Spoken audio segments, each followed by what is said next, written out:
ಎಲ್ಲರಿಗೂ ನಮಸ್ಕಾರ. ಎಲ್ಲರೂ ಹೇಗಿದ್ದೀರಾ? ಚೆನ್ನಾಗಿದ್ದೀರಾ? Welcome back to Jashvi clips Kannada vlogs. ನಾನಿವತ್ತು ಒತ್ತು ಶಾವಿಗೆ ಹೇಗೆ ಮಾಡುದು ಅಂತ ತೋರಿಸ್ತೇನೆ. ಇದಕ್ಕೆ ಒಂದು 3/4 kg ಆಗುವಷ್ಟು ಬಾಯ್ಲ್ಡ್ ರೈಸ್ ಅಂದರೆ ಕುಚ್ಚಲಕ್ಕಿ, ಒಂದು 1/4 kg ಆಗುವಷ್ಟು ಬೆಳ್ತಿಗೆ ಅಕ್ಕಿ, ಅದನ್ನು ಹಾಕಿ ವೈಟ್ ರೈಸ್ ಅದನ್ನು ಹಾಕಿ ಗ್ರೈಂಡರಲ್ಲಿ ಚೆನ್ನಾಗಿ ಗ್ರೈಂಡ್ ಮಾಡ್ಕೊಳ್ಬೇಕು. ಅಂದರೆ ನೈಸ್ ಆಗಬೇಕು, ತರಿ ತರಿ ಕೂಡ ಆಗಬಾರ್ದು. ಈ ಥರ ಮಿಕ್ಸಿಯಲ್ಲಿ ಕೂಡ ಮಾಡ್ಕೊಳ್ಬೋದು, ಅಂದರೆ ಜಾಸ್ತಿ ನೀರು ಹಾಕ್ಲಿಕ್ಕೆ ಆಗಲ್ಲ. ಹಾಗೆ ಇದರಲ್ಲಿ ಗ್ರೈಂಡರಲ್ಲಿ ಕಡಿಯೋದು. ಇದರಲ್ಲಿ ಆದರೆ ಚಂದ ನೈಸ್ ಆಗಬೇಕು, ಅಂದರೆ ಸ್ವಲ್ಪ ಸ್ವಲ್ಪ ತರಿ ತರಿ ಆದರೆ ಅದು ಒತ್ತಲಿಕ್ಕೆ ಕಷ್ಟ. ನೋಡಿ, ಇಷ್ಟ ಆಗಬೇಕು. ಹಾಗೆ ಇಷ್ಟ ಆದರೆ ಸಾಕು. ಅನಂತರ ಒಂದು ಬಾಣಲೆಗೆ ಹಾಕಿ ಅದನ್ನು ನಾದ್ಕೊಳ್ಬೇಕು. ಅಂದರೆ ಹಿಟ್ಟನ್ನು ಸ್ವಲ್ಪ ನೀರಿರ್ತದಲ್ಲ, ತುಂಬ ಗಟ್ಟಿಯಾಗಿ ಗ್ರೈಂಡ್ ಮಾಡಲಿಕ್ಕೆ ಆಗಲ್ಲ. ಆದರೆ ಇಷ್ಟು ಇದನ್ನು ಪಾತ್ರೆಯಲ್ಲಿ ಹಾಕಿ ಈ ಥರ ನಾದ್ಕೊಳ್ಬೇಕು. ಆನಂತರ ಪುಂಡಿ ಮಾಡಿ ಕಡುಬು ಥರ ಮಾಡಿ ಇಡಬೇಕು. ನೋಡಿ, ಶಾವಿಗೆ ರೆಡಿ ಆಯಿತು. ಈ ಥರ ಒತ್ತಿ ಶಾವಿಗೆ ಮನೆಯಲ್ಲಿ ಅದನ್ನು ಒತ್ತಿ ಹಾಕ್ಕೊಳ್ಳೋದು. ಅನಂತರ ನಾನಿಲ್ಲಿ ಚಿಕನ್ ಉರುವಲು ಹೇಗೆ ಮಾಡೋದು ಅಂತ ತೋರಿಸ್ತೇನೆ. ಇದು ಫ್ರೈ ಮಾಡಿಕೊಳ್ಳಿಕ್ಕಿಲ್ಲ ಈ ಮೆಣಸು. ಇದನ್ನು ನೀರಲ್ಲಿ ಹಾಕೊಳ್ಬೇಕು ನೆನಿಲಿಕ್ಕೆ. ಆದ ನಂತರ ಈ ಥರ ಇದು ನೆನಿಬೇಕು, ಸ್ವಲ್ಪ ಸಾಫ್ಟ್ ಆಗಬೇಕು. ಅದನ್ನು ಎಲ್ಲ ಸಾಫ್ಟ್ ಆದ ನಂತರ ಅದನ್ನು ಗ್ರೈಂಡ್ ಮಾಡ್ಕೊಳ್ಬೇಕು. ಈ ಥರ ನೈಸ್ ಪೇಸ್ಟಾಗಿ ಗ್ರೈಂಡ್ ಮಾಡ್ಕೊಳ್ಬೇಕು. ಆನಂತರ ಚಿಕನನ್ನು ಚೆನ್ನಾಗಿ ತೊಳೆದು ಇದಕ್ಕೆ ಉಪ್ಪು ಹಾಕ್ಕೊಳ್ಬೇಕು. ಅಂದರೆ ಜಾಸ್ತಿ ಬೇಡ, ಸ್ವಲ್ಪ ಎಷ್ಟು ಬೇಕು ಅಷ್ಟು ಉಪ್ಪು ಹಾಕ್ಕೊಳ್ಬೇಕು. ಉಪ್ಪು ಹಾಕ್ಕೊಂಡು ನಾನಿಲ್ಲಿ 2 ಚಿಕ್ಕ ಚಮಚದಷ್ಟು ಉಪ್ಪು ಹಾಕ್ಕೊಂಡಿದ್ದೇನೆ. ಆನಂತರ ಆಲ್ ಇನ್ ಒನ್ ಮಸಾಲ ಹಾಕ್ಕೊಳ್ಬೇಕು, ಅಂದರೆ ಎಲ್ಲದಕ್ಕಾಗ್ತದೆ. ಇದರಲ್ಲಿ ಗರಂ ಮಸಾಲ ಆ ಥರದ್ದೇ ಎಲ್ಲ, ಕೊತ್ತಂಬರಿ, ಜೀರಿಗೆ, ಕಾಳುಮೆಣಸು ಎಲ್ಲ ಇರ್ತದಲ್ಲ, ಅದನ್ನು ಹಾಕ್ಕೊಳ್ಬೇಕು. ಆಲ್ ಇನ್ ಒನ್ ಮಸಾಲ ಅಂತ ಕೇಳಿದರೆ ಸಿಗ್ತದೆ. ಹಾಗೆ ಅದನ್ನು ಹಾಕ್ಕೊಂಡು ಚೆನ್ನಾಗಿ ಮಿಕ್ಸ್ ಮಾಡ್ಕೊಳ್ಬೇಕು. ಮಿಕ್ಸ್ ಮಾಡಿಕೊಂಡು ಈ ಥರ ಮ್ಯಾರಿನೇಟ್ ಮಾಡ್ಕೊಳ್ಳಿಕ್ಕೆ ಇಡಬೇಕು. ಒಂದು ಗಂಟೆ, ಅರ್ಧ ಗಂಟೆ ಇಡ್ಬೋದು. ಇಟ್ಕೊಂಡಾದ ನಂತರ ಒಂದು ಮಣ್ಣಿನ ಪಾತ್ರೆ ಅದನ್ನು ಬಿಸಿಗಿಟ್ಕೊಳ್ಬೇಕು. ಆನಂತರ ಅದಕ್ಕೆ ತುಪ್ಪ ಹಾಕ್ಕೊಳ್ಬೇಕು. ಒಂದು 2-3 ಟೀ ಸ್ಪೂನಷ್ಟು ತುಪ್ಪ ಹಾಕ್ಕೊಳ್ಬೇಕು, ಸ್ವಲ್ಪ ಜಾಸ್ತಿ. ಆನಂತರ ಕರಗಬೇಕಿದು ಚೆನ್ನಾಗಿ, ಸ್ವಲ್ಪ ಬಿಸಿ ಆಗಬೇಕು ತುಪ್ಪ ಬಿಸಿ ಆದ ನಂತರ ಅದಕ್ಕೆ ಒಣಮೆಣಸು, ಅಂದರೆ ಇಡೀ ಒಣಮೆಣಸನ್ನು ಹಾಕಿ ಮತ್ತು ಕ್ಯಾಶ್ಯೂ ಹಾಕ್ಕೊಳ್ಬೇಕು. ಇದು ಉರುವಲು ಅಂದರೆ ಇದಕ್ಕೆ ಕ್ಯಾಶ್ಯೂ ಜಾಸ್ತಿ ಹಾಕ್ಕೊಳ್ಬೇಕು. ನಂತರ ನಾನಿಲ್ಲಿದ್ದಷ್ಟು ಹಾಕ್ಕೊಂಡಿದ್ದೇನೆ, ಒಂದಿಷ್ಟು ಹಾಕ್ಕೊಂಡಿದ್ದೇನೆ. ಅದನ್ನು ಚೆನ್ನಾಗಿ ಫ್ರೈ ಮಾಡ್ಕೊಳ್ಬೇಕು, ಅಂದರೆ ಫ್ರೈ ಆಗಬೇಕು, ಕಲರ್ ಬೇರೆ ಬರಬೇಕು, ಆಗ ಸೂಪರ್ ಆಗ್ತದೆ ಅದು. ಅದನ್ನು ಅನಂತರ ಕರಿಬೇವಿನ ಎಲೆ ಹಾಕ್ಕೊಂಡಿದ್ದೇನೆ. ಇದು ಎಷ್ಟು ಫ್ರೈ ಆದರೆ ಸಾಕು. ಎಷ್ಟು ಫ್ರೈ ಆಗಿ ಅದನ್ನು ತೆಗೆದಿಟ್ಕೊಳ್ಬೇಕು, ಒಂದು ಪಾತ್ರೆಯಲ್ಲಿ ತೆಗೆದಿಟ್ಕೊಳ್ಬೇಕು.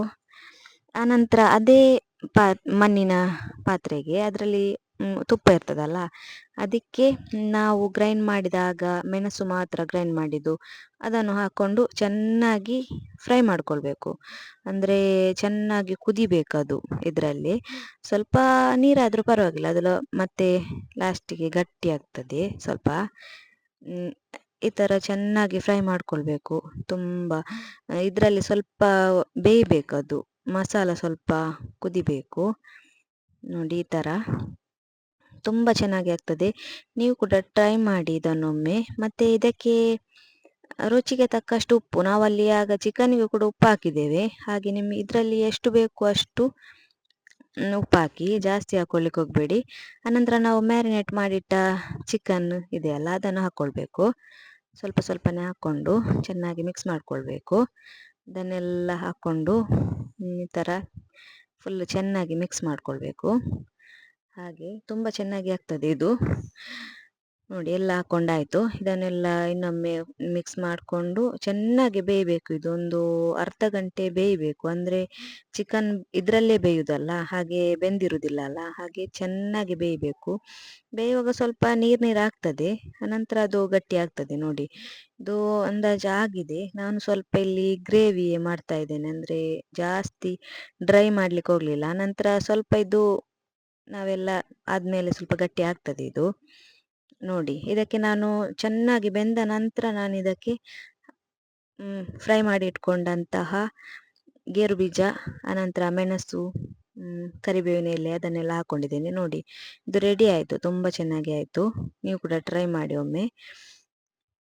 ಮತ್ತು ನಾನಿಲ್ಲಿ ಶಾವಿಗೆ ಮಾಡಿದ್ದೇನಲ್ಲ, ಅದಕ್ಕೆ ಸಾಂಬಾರಿಗೆ ಒಂದು ಅಷ್ಟು ಮೆಣಸು ಹಾಕ್ಕೊಂಡಿದ್ದೇನೆ. ನಿಮಗೆ ಎಷ್ಟು ಸಾಂಬಾರು ಬೇಕು ಅದಕ್ಕೆ ಅಷ್ಟು ಮೆಣಸೆಲ್ಲ ಹಾಕ್ಕೊಳ್ಬೋದು. ಮತ್ತು ನಾನು ಮೆಂತೆ ಹಾಕ್ಕೊಂಡಿದ್ದೇನೆ ಸ್ವಲ್ಪ. ಆಮೇಲೆ ಒಂದು ಟೀ ಸ್ಪೂನಲ್ಲಿ ಒಂದು ಜೀರಿಗೆ ಹಾಕ್ಕೊಂಡಿದ್ದೇನೆ. ಸ್ವಲ್ಪ ಸ್ವಲ್ಪ ಫ್ರೈ ಮಾಡ್ತಾ ಇರಬೇಕು. ಅನಂತರ ಕೊತ್ತಂಬರಿ ಹಾಕ್ಕೊಳ್ಬೇಕು. ಇದು ಬಡಸೊಪ್ಪು ಹಾಕ್ಕೊಂಡಿದ್ದೇನೆ, ಸೋಂಪು ಕಾಳು ಅದನ್ನು ಸಹ ಹಾಕ್ಕೊಳ್ಬೇಕು. ಆನಂತರ ಕೊತ್ತಂಬರಿ ಬೀಜ ಅದನ್ನು ಕೂಡ ಹಾಕ್ಕೊಂಡು ಚೆನ್ನಾಗಿ ಫ್ರೈ ಮಾಡ್ಕೊಳ್ಬೇಕು. ಒಂದು 2 ಸಲ ಅಷ್ಟಷ್ಟು ಹಾಕಿದ್ದೀನಿ. ನಿಮಗೆ ಎಷ್ಟು ಬೇಕು, ಜಾಸ್ತಿ ಬೇಕಾದರೆ ಜಾಸ್ತಿ, ಕಡಿಮೆ ಬೇಕಾದರೆ ಕಡಿಮೆ ಹಾಕ್ಕೊಳ್ಬಹುದು. ಆನಂತರ ಈರುಳ್ಳಿ ಮತ್ತು ಒಂದು 4 ಬೆಳ್ಳುಳ್ಳಿ ಸಲ ಹಾಕ್ಕೊಂಡಿದ್ದೇನೆ. ಅದನ್ನು ಹಾಕ್ಕೊಂಡು ಸ್ವಲ್ಪ ಚೆನ್ನಾಗಿ ಫ್ರೈ ಮಾಡ್ಕೊಳ್ಬೇಕು. ಆನಂತರ ಕರಿಬೇವಿನ ಎಲೆ ಹಾಕಿದರೆ ಟೇಸ್ಟ್ ಪರಿಮಳ ತುಂಬ ಒಳ್ಳೆಯದಾಗ್ತದೆ. ಆನಂತರ ಅದಕ್ಕೆ ಸ್ವಲ್ಪ ಕಾಯಿ ತುರಿ ಹಾಕ್ಕೊಂಡಿದ್ದೇನೆ. ಕಾಯಿ ತುರಿ ಹಾಕ್ಕೊಂಡು ಅದನ್ನು ಕೂಡ ಚೆನ್ನಾಗಿ ಫ್ರೈ ಮಾಡ್ಕೊಳ್ಬೇಕು. ಸ್ವಲ್ಪ ಕಲರ್ ಚೇಂಜ್ ಆಗುವಷ್ಟು ಫ್ರೈ ಮಾಡ್ಕೊಳ್ಬೇಕು. ನಾನು ಅರಿಶಿನ ಹುಡಿ ಒಂದು ಹೇಳಲಿಕ್ಕೆ ಮರ್ತೋದೆ, ಅದು ವಿಡಿಯೋ ಮಾಡಲಿಕ್ಕೆ ಮರ್ತೋಯ್ತು. ಹಾಗೆ ಅರಿಶಿನ ಹುಡಿ ಕೂಡ ಹಾಕ್ಕೊಂಡಿದ್ದೇನೆ. ಆನಂತರ ಗ್ರೈಂಡ್ ಮಾಡಿದ್ದು ನೋಡಿದ್ರಲ್ಲ, ಆ ಥರ ಪೇಸ್ಟ್ ಆಗಬೇಕು. ಆನಂತರ ಒಂದು ಪಾತ್ರೆಯಲ್ಲಿ ಸಾಸಿವೆ ಅದೆಲ್ಲ ಸಿಡಿದಾದ ನಂತರ ಅದಕ್ಕೆ ಬೆಳ್ಳುಳ್ಳಿ, ಈರುಳ್ಳಿ, 1-2 ಟೊಮೆಟೊ, ಒಂದು ಕಾಯಿ ಮೆಣಸೆಲ್ಲ ಹಾಕ್ಕೊಂಡು ಚೆನ್ನಾಗಿ ಸ್ವಲ್ಪ ಬಾಡಿಸ್ಕೊಳ್ಬೇಕು. ನೋಡಿ ಈ ಥರ ಫ್ರೈ ಮಾಡ್ಕೊಳ್ಬೇಕು. ಅದರಲ್ಲೇ ಸ್ವಲ್ಪ ಬೇಯಬೇಕದು, ಕಲರ್ ಸ್ವಲ್ಪ ಚೇಂಜ್ ಆಗುವಷ್ಟು. ಆನಂತರ ಆ ಕಡೆದಿಟ್ಕೊಂಡ ಗ್ರೈಂಡ್ ಮಾಡಿದ ಮಸಾಲೆಯನ್ನು ಹಾಕ್ಕೊಳ್ಬೇಕು. ಮಸಾಲೆ ಹಾಕ್ಕೊಂಡು ಚೆನ್ನಾಗಿ ಕುದಿಬೇಕು ಮಾತ್ರ, ಸ್ವಲ್ಪ ಒಳ್ಳೆ ರೀತಿ ಕುದಿ ಬರಬೇಕು. ಸ್ವಲ್ಪ ನಿಮಗೆ ಎಷ್ಟು ನೀರು ಬೇಕಾ, ಇಲ್ಲ ಗ್ರೇವಿ ಥರನ ಗಟ್ಟಿ ಬೇಕಾ, ಆ ಥರ ನಿಮಗೆ ಯಾವ ಥರ ಬೇಕಾದರೂ ಮಾಡ್ಕೊಳ್ಬೋದು. ನೋಡಿ ನಾನಿಲ್ಲಿ ಸ್ವಲ್ಪ ಶಾವಿಗೆಗೆ ಸ್ವಲ್ಪ ನೀರಲ್ಲಿ ಮಾಡ್ಕೊಂಡಿದ್ದೇನೆ. ಹಾಗೆ ನೋಡಿ ಈ ಥರ ಎಷ್ಟು ಮಾಡ್ಕೊಂಡಿದ್ದೇನೆ. ಇದು ಚೆನ್ನಾಗಿ ಕುದಿಬೇಕು, ಒಳ್ಳೆ ರೀತಿ ಕುದಿಬೇಕು, ಆಗ ಚೆನ್ನಾಗಿ ಆಗ್ತದೆ. ನೋಡಿ ಇಷ್ಟು ಕುದಿಯಿತು. ಅನಂತರ ಇದಕ್ಕೆ ಕೊತ್ತಂಬರಿ ಸೊಪ್ಪು ಹಾಕ್ಕೊಳ್ಬೇಕು. ಸ್ವಲ್ಪ ಹಾಕ್ಕೊಂಡೆ ಕುದಿಯುವಾಗಲೇ. ಅನಂತರ ಗ್ಯಾಸ್ ಆಫ್ ಮಾಡಿ ಆದ ನಂತರ ಸ್ವಲ್ಪ ಹಾಕ್ಕೊಳ್ಬೇಕು. ಈ ಥರ ಮೇಲೆಯಿಂದ ಕೊತ್ತಂಬರಿ ಸೊಪ್ಪು ಹಾಕ್ಕೊಳ್ಬೇಕು. ತುಂಬ ಚೆನ್ನಾಗಿ ಆಗ್ತದೆ ಶಾವಿಗೆಗೆ ಇದು ಸಾಂಬಾರು ಈ ರೀತಿ ಮಾಡಿದರೆ. ಬೇರೆ ರೀತಿ ಕೂಡ ಮಾಡ್ಬೋದು, ಇದಕ್ಕೆ ಚಿಕನ್ ಕೂಡ ಹಾಕ್ಬೋದು. ನಾನಿಲ್ಲಿ ಕಬಾಬ್ ಮಾಡಲಿಕ್ಕೆ ಒಂದು ಪಾತ್ರೆಯಲ್ಲಿ ಕಬಾಬ್ ಪೌಡರ್ ಹಾಕ್ಕೊಂಡಿದ್ದೇನೆ, ಅಂದರೆ ಇದು ರೆಡಿಮೇಡ್ ಕಬಾಬ್ ಪೌಡರ್. ಅದಕ್ಕೆ ನಾನಿಲ್ಲಿ ಲಿಂಬೆ ರಸ, ಒಂದು ಅರ್ಧ ಲಿಂಬೆ ರಸ ಹಾಕ್ಕೊಂಡಿದ್ದೇನೆ. ಅನಂತರ ನಾನಿಲ್ಲಿ ಎಗ್ ಹಾಕ್ತಾ ಇಲ್ಲ, ಇದಕ್ಕೆ ಮೊಸರು ಕರ್ಡ್ ಅದನ್ನು ಹಾಕ್ಕೊಂಡಿದ್ದೇನೆ, ಯೋಗರ್ಟ್ ಸ್ವಲ್ಪ ದಪ್ಪದ್ದು. ಹಾಗೆ ಅದಕ್ಕೆ ಸ್ವಲ್ಪ ಉಪ್ಪು ಕಡಿಮೆ ಆಗ್ತದಲ್ಲ ಅದನ್ನೆಲ್ಲ ಹಾಕುವಾಗ, ಹಾಗೆ ಉಪ್ಪು ಹಾಕ್ಕೊಂಡಿದ್ದೇನೆ. ಅನಂತರ ಚಿಕ್ಕ ಚಿಕ್ಕ ಕಬಾಬ್ ಪೀಸ್ ಮಾಡಿದ್ದು ಅದನ್ನೇ ಹಾಕ್ಕೊಂಡು ಚೆನ್ನಾಗಿ ಮಿಕ್ಸ್ ಮಾಡಿ ಒಂದು ಗಂಟೆ ಮ್ಯಾರಿನೇಟ್ ಮಾಡಿಡಬೇಕು. ಆಗ ಎಲ್ಲ ಮಸಾಲ ಮತ್ತು ಉಪ್ಪೆಲ್ಲ ಚೆನ್ನಾಗಿ ಎಳ್ದಿರ್ತದೆ. ನೋಡಿ ಈ ಥರ ಎಷ್ಟು ಗಟ್ಟಿಯಾಗಬೇಕು, ನೀರಾದರೂ ಕೂಡ ಒಳ್ಳೆಯದಾಗಲ್ಲ. ಅನಂತರ ಇದನ್ನು ಬಾಣಲೆಯಲ್ಲಿ ಎಣ್ಣೆ ಬಿಸಿಗಿಟ್ಟು ಫ್ರೈ ಮಾಡ್ಕೊಳ್ಳೋದು ಅಷ್ಟೇ. ಈ ರೀತಿ ಫ್ರೈ ಮಾಡ್ಕೊಳ್ಳೋದು, ಕ್ರಿಸ್ಪಿಯಾಗಿ ಒಳಗೆ ಸಾಫ್ಟ್ ಆಗಿರ್ತದೆ ಚಿಕನ್. ನೋಡಿ ರೆಡಿ ಆಯಿತು, ತುಂಬ ಚೆನ್ನಾಗಿ ಆಗಿತ್ತು. 4 ರೆಸಿಪಿ ನೋಡಿದ್ರಲ್ಲ, ನಿಮಗೆ ಈ ವಿಡಿಯೋ ಇಷ್ಟ ಆಗಿರ್ಬೋದು.